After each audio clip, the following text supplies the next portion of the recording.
Welcome back to our channel, where we share updates and untold stories about Catherine, Princess of Wales, and her royal family. Today, we bring you some news. Duchess Sophie kicks out Camilla from her house, revealing shocking rift. According to an insider source, conflicts between Duchess Sophie and Camilla, Queen Consort, are growing following negative comments Camilla made about Lady Louise, in line with Prince William and King Charles's choice to forward Lady Louise as a working member of the next generation of the monarchy. Camilla is allegedly attempting to integrate her family into the new working royal framework and alter the recent tiara regulations.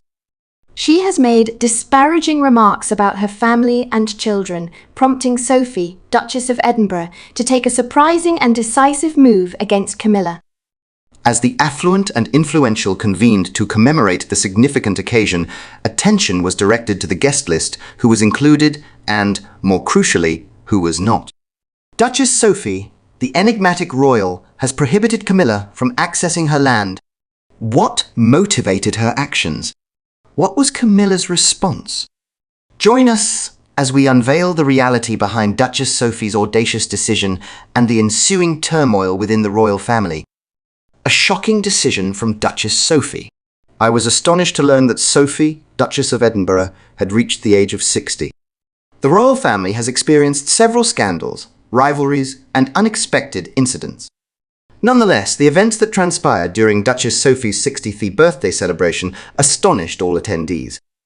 Sophie's birthday party was a chic but understated event that embodied her sophisticated yet unpretentious character. Rather than hosting an extravagant royal celebration, she opted for an intimate gathering that reflected her sophisticated and kind disposition. The event occurred on her own property at Bagshot Park, a renowned and picturesque royal estate. The guest list included intimate friends, senior royals, and esteemed individuals who had significantly influenced Sophie's life. Prince Edward stood confidently beside her, exuding delight. Princess Anne, with a strong affinity for Sophie, came promptly with prominent members of the Windsor family. Prince William and Princess Catherine's presence increased the event's significance. The assembly demonstrated the robustness of Sophie's ties, both inside the royal family and elsewhere. However, one notable omission was Queen Camilla, who was conspicuously absent. As the evening progressed, murmurs circulated among the visitors. Some speculated if Camilla just had a schedule problem or whether a more profound issue underlay her absence. Speculation intensified as sources indicated that Sophie may have deliberately opted not to invite Camilla. If accurate, it would constitute a daring and unexpected action. However, those acquainted with the enduring conflict between the two ladies were not surprised. Their public encounters have often seemed aloof and detached throughout the years. The reason for Camilla's absence remains uncertain, and the enigma overshadowed what ought to have been a celebratory evening. The evening was dominated by inquiries and speculation, overshadowing Sophie's milestone and casting doubt on the cohesion of the royal family. What ultimately compelled Sophie to make a conscious decision? Was it the culmination of years of latent tension, or a recent discord that prompted her to set a boundary? Let us ascertain. The unvoiced competition. Sophie infused the royal family with renewed vitality with her marriage to Prince Edward in 1999. Subsequent to an announcement earlier that day by Buckingham Palace, the newlywed pair will assume the titles of Earl and Countess of Wessex. They would receive the titles Duke and Duchess of Edinburgh upon the demise of the Queen and the current Duke of Edinburgh. Sophie, with a background in public relations, along with her charm and elegance, swiftly emerged as a prominent and esteemed personality within the royal circle and among the general populace. She was recognized for her diligence and avoidance of controversy, which garnered admiration from some prominent family members, including Queen Elizabeth III. Nevertheless, her reception was not universally positive. At that time, Camilla was in a committed relationship with Prince Charles, but had not yet secured the royal family's complete permission. Following her liaison with Charles during his marriage to Princess Diana, she continued to be seen unfavorably by many. Despite Charles's explicit declaration of Camilla's significance to him, much skepticism persisted among both the palace and the public. Sophie arrived, a poised and popular newcomer who seamlessly integrated into royal society. Her arrival made Camilla's difficulties more apparent. Insiders said that Camilla had discomfort at Sophie's rapid acceptance, particularly given Queen Elizabeth's quick fondness for her. The royal family was still endeavouring to recover from the distress inflicted by Charles and Diana's tumultuous relationship. Sophie's serene and untroubled disposition was a refreshing change. She quickly garnered the royal family's confidence, often appearing with the Queen and receiving commendation for her commitment to royal responsibilities. The developing relationship between Sophie and the Queen may have exacerbated Camilla's uncertainty over her position. Despite Camilla's prolonged efforts for acceptance, Sophie was welcomed almost immediately. The media consistently preferred Sophie, often depicting her as poised and self-assured. As Camilla faced ongoing criticism from her past, comparisons between the two women emerged, intensifying speculation that Camilla saw Sophie's presence as a threat not just to the Queen's favour, but also to her position within the royal family. Gradually, indications of strain started to manifest. There were instances when Camilla seemed to maintain her distance or when Sophie's growing influence resulted in subtle disputes. Although they never engaged in public disputes, their relationship consistently seemed frigid and remote. Those in proximity to them thought that Camilla never really embraced Sophie, resulting in little warmth in their encounters. Did their romantic involvement start while Charles was still wed to Princess Diana, or did it simply initiate after Diana's demise? Let us examine the convergence of King Charles and Queen Camilla more closely. Romantic relationship between Camilla and Charles. Camilla and Prince Charles had a strong connection before her ascension as Queen Consort. Their romantic narrative endured for several years, characterized by profound emotions, prolonged separations, and public controversies. Notwithstanding several hurdles, including personal adversities and severe public criticism, their bond endured and ultimately influenced the destiny of the British royal family in unexpected ways.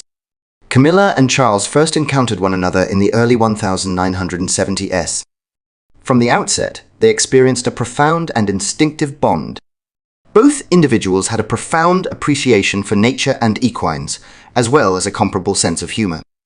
They conversed effortlessly, with Charles captivated by Camilla's poise and allure, while she appreciated his benevolence and commitment to his royal responsibilities. Nevertheless, despite their profound affection for one another, tradition obstructed their relationship. During that period, royal regulations were quite stringent. Despite Camilla's aristocratic lineage, she was deemed an unsuitable marriage for a prospective king. Charles was anticipated to wed a young lady devoid of prior romantic engagements. Due to these expectations, Charles and Camilla were compelled to separate. In 1973, Camilla wed Andrew Parker Bowles after the end of her relationship with Charles.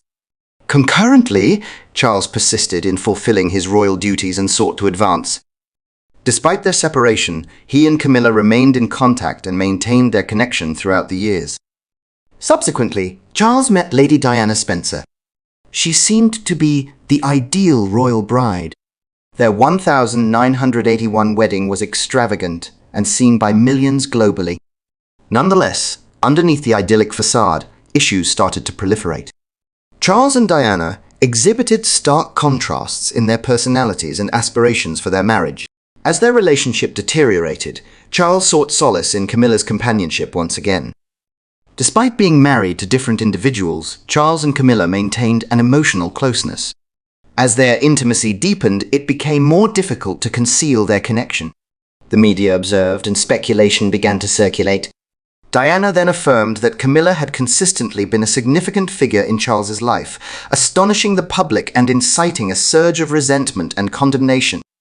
Do you believe Mrs. Parker Bowles contributed to the dissolution of your marriage?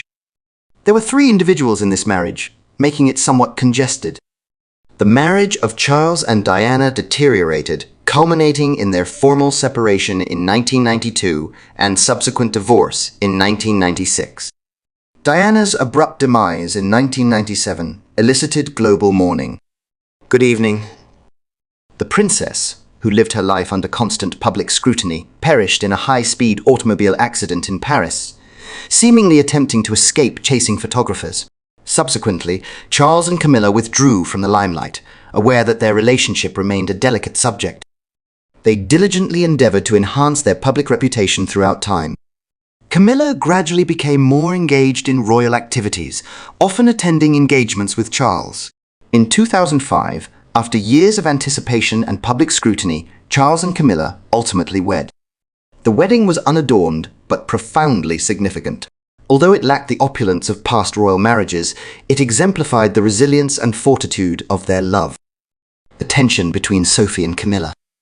Upon her accession to the royal family, Sophie became aware of the intricate dynamics between Camilla and Prince Charles. Although many royals could overlook Camilla's history, Sophie struggled to dismiss the scandal.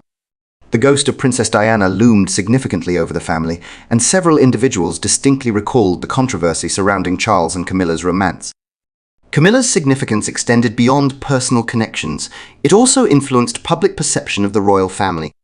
The relationship between Charles and Camilla significantly contributed to the dissolution of his marriage to Diana, and the media scrutinized it intently. Following Diana's terrible death in 1997, public sentiment against Camilla deteriorated further. Numerous others attributed Diana's melancholy to her, making her accession to the royal family a contentious and delicate matter. Sophie, recognized for her adherence to royal traditions and unwavering loyalty to the family, allegedly struggled to accept Camilla's transition from mistress to royal wife. Sophie cultivated a commendable reputation, graceful, dignified, and devoid of controversy following her marriage to Prince Edward. Conversely, Camilla's trajectory has been replete with controversy, criticism, and negative publicity. This distinct disparity hindered Sophie from really embracing her. In the early 2000s, the disparity between the two ladies became more evident. Sophie and Edward approached their royal responsibilities with seriousness and professionalism, while Camilla was still seeking her role and had not yet wed Charles. Sophie had a good relationship with Queen Elizabeth, I underscoring the distinction between her and Camilla. Although Sophie was seen as a reliable and esteemed royal, some others remained uncertain about Camilla. Despite their consistent politeness in public, there was a notable absence of warmth between Sophie and Camilla. In contrast to other royal ladies who exhibited camaraderie, the two maintained a stiff and aloof demeanor. Body language experts observed that Camilla seemed uneasy in Sophie's presence, but Sophie consistently exhibited a professional approach. Indicators of a subtle rivalry for attention and influence were also present. Certain royal observers posited that Camilla, cognizant of her tumultuous reputation, tried to distinguish herself more prominently at gatherings, occasionally diverting focus from Sophie. Whether this was deliberate or just a manifestation of her insecurity, it certainly reinforced Sophie's perception that Camilla's status within the family remained complex.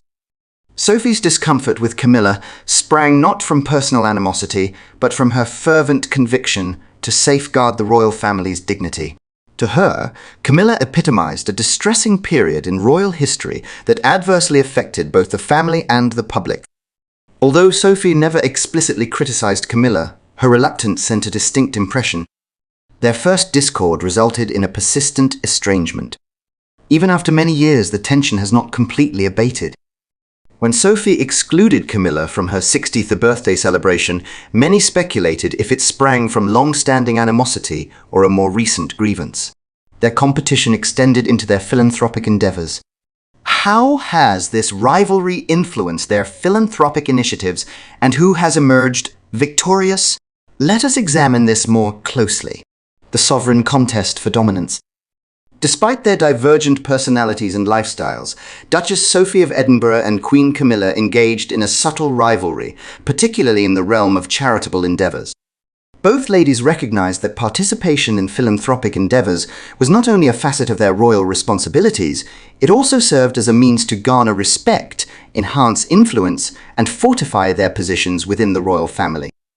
Gradually, their philanthropic endeavors evolved into a discrete competition, with each individual striving to distinguish themselves and leave a distinctive imprint in the realm of royal charity. Sophie started her philanthropic endeavors in 2002 by establishing the Duchess of Edinburgh Foundation. The organization, founded during her tenure as the Countess of Wessex, focused on aiding children, promoting education, and providing opportunity for youth in underprivileged regions. Sophie was very engaged, visiting educational institutions, orphanages, and youth programs, exemplifying her profound concern. Her pragmatic approach garnered acclaim, leading her foundation to collaborate with international organizations to provide scholarships and enhance education in impoverished nations. Sophie's blend of professionalism and affability made her popular, and her expertise in public relations enabled her to manage media scrutiny adeptly and disseminate her message.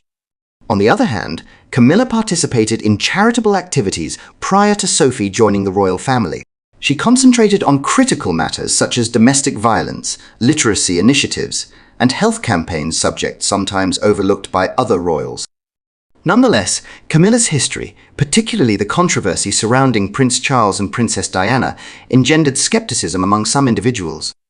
Although she effectuated a significant impact, attaining complete popular endorsement required time. As Sophie's fame and popularity increased, Camilla allegedly felt apprehensive. Sophie was seen as amiable, approachable, and engaged in royal functions, while Camilla often found it difficult to garner public favor. Their divergent styles accentuated the contrast further. Sophie favored discreet, personal initiatives, such as unexpected visits to organizations, but Camilla adopted a more formal strategy, organizing elaborate fundraising events and giving public addresses. While both methodologies have merit, several individuals saw Sophie's approach as more genuine and impactful. Their subtle competition manifested in little but discernible ways. In 2004, Sophie attracted much notice by attending a children's reading event soon after Camilla initiated a similar program. Individuals started to speculate if Sophie's increasing prominence in charitable endeavors was causing discomfort for Camilla. Neither lady ever discussed it publicly, yet their behaviors indicated an unspoken rivalry for attention and influence. Sophie has a notable advantage from the outset: her intimate relationship with Queen Elizabeth. The Queen placed her faith in Sophie and assigned her substantial responsibilities. Sophie often represented the royal family at engagements and provided assistance to the Queen behind the scenes, particularly after the death of Prince Philip. She was esteemed, circumspect, and consistently performed her duties proficiently. It is widely believed that had circumstances remained unchanged, Sophie may have emerged as one of the most influential ladies within the royal family. However, in 2005, a transformation occurred. Camilla wed Prince Charles, so she formally assumed the role of a senior royal. She began assuming more responsibilities, and therefore her public reputation improved. Despite Sophie's diligence and loyalty, Camilla's rising prominence threatened to eclipse her. As Camilla attended larger gatherings and approached her role as queen consort, several insiders perceived that Sophie felt marginalized, particularly given her previous status as the queen's closest female confidant. Although they did not exhibit overt antagonism, the change in authority was evident. Upon the death of Queen Elizabeth in 2022, Charles ascended to the throne, and Camilla was designated as queen consort. This conferred upon Camilla unprecedented authority, influencing Sophie's position within the royal family. Sophie was particularly disturbed by Camilla and King Charles's decision to sell several cherished racehorses belonging to Queen Elizabeth. The Queen was passionate about horse racing and devoted years to producing superior horses. For Sophie, who had a profound bond with the Queen, this seemed to be a distressing departure from convention. To observers, it seemed to indicate that the traditional methods were being abandoned in Camilla's new epoch. As Camilla's influence expanded, the disparity between her and Sophie increased. Sophie continued to exert considerable effort. Nonetheless, she was no longer regarded as the Queen's most trusted confidant. Her influence gradually diminished as Camilla emerged as the preeminent female royal. This alteration undoubtedly influenced Sophie's choice to exclude Camilla from her 63rd birthday celebration, an unexpected action that garnered notice. The previously subdued rivalry between the two ladies has now shown as a distinct disparity in status. Camilla asserts her authority as queen consort, while Sophie maintains her respect but is less visible. Their relationship has transitioned from a state of equilibrium to one characterized by a disparity in power. What transpired during the birthday celebration?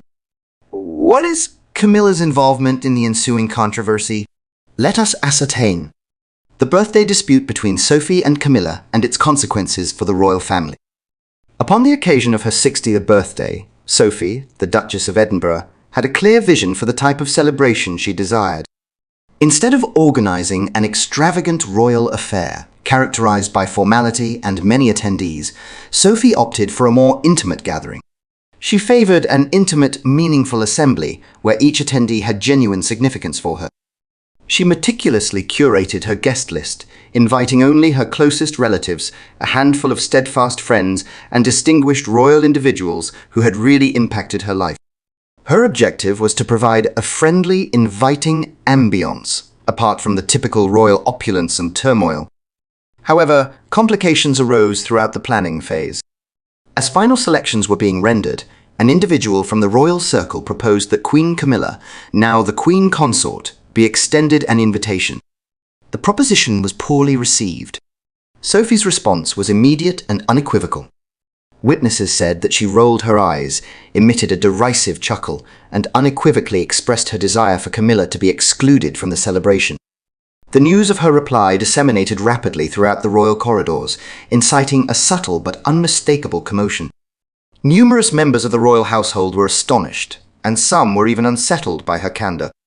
Ultimately, despite previous conflicts, royal custom often necessitated a display of unity, particularly about an individual of Camilla's stature. Upon discovering that she had been intentionally excluded, Camilla was incensed.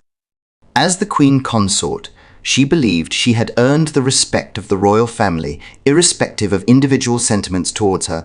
However, what was even more painful was the realization that Sophie's disregard was not a mere error. It was a deliberate communication. Sophie's aversion to Camilla extended beyond mere personality conflicts. She had a strong friendship with the late Queen Elizabeth II, and upon the Queen's death, she expressed disapproval of several decisions made by Camilla, including the contentious decision to sell the Queen's cherished racehorses. Sophie saw that action as a manifestation of contempt for the Queen's heritage and evidence that Camilla was steering the monarchy on a path with which she vehemently disagreed. Speculation arose that Camilla was so unhappy she contemplated attending the reception uninvited to assert her authority and contest Sophie's decision to exclude her. Insiders inside the royal family said that Camilla saw this time as a chance to demonstrate her resilience against marginalization. However, when this prospect was presented to Sophie, she allegedly seemed unconcerned. With a self-assured grin, she dismissed the notion, asserting that she profoundly doubted Camilla would possess the audacity to appear uninvited. As the evening of the soiree drew near, the royal grapevine thrummed with conjecture. Guests started to arrive, and while the ambience was tranquil and celebratory, an undercurrent of tension permeated the atmosphere. All quietly speculated if Camilla would make a last-minute appearance. However, as time elapsed, it became evident that Camilla was not arriving. Sophie's choice to exclude Camilla from her birthday celebration has generated significant turmoil within the royal family. A decision that seems personal is now causing ripples inside the palace, eliciting new concerns about the robustness of familial ties. Tension is escalating, and many apprehend that it may result in awkward interactions at forthcoming royal occasions, particularly in the presence of King Charles. Within royal circles, there are discussions suggesting that King Charles is already aware of the issue. This has ignited conjecture on his potential intervention to mitigate the situation. Should he proceed, many are speculating if Sophie would maintain her position or be coerced into reconciliation despite her lack of genuine desire for it. The populace is polarized in its views. Some commend Sophie for delineating boundaries and asserting herself, seeing her actions as audacious and powerful. Some express concern that excluding the Queen Consort, a significant member within the royal family, may lead to more substantial issues in the future. Camilla's status as a high-ranking royal is certain, indicating that any existing friction between her and Sophie might impede collaborations, particularly at public engagements. However, we should not overlook Sophie. Her robust ties and esteemed position inside royal circles make her influence undeniable. The primary inquiry is whether the schism between Sophie and Camilla can be reconciled. Certain royal observers argue that their feeling of obligation and accountability to the monarch may ultimately prompt reconciliation. The royal family relies significantly on cohesion and sustaining a refined public image. However, some remain skeptical, believing that the animosity is profound and genuine healing may be unattainable. If King Charles chooses to intervene, His actions may either facilitate reconciliation between the two ladies or exacerbate the situation, depending upon the nature of the dialogue. If the discord is allowed to persist, it may result in enduring repercussions for the monarchy. Family gatherings may become fragmented, and the existing tension might potentially influence future choices and royal obligations. What is your opinion on Duchess Sophie's surprising choice to exclude Camilla from her private estate? Thank you for seeing the video. Kindly share your opinions, and farewell for the time being.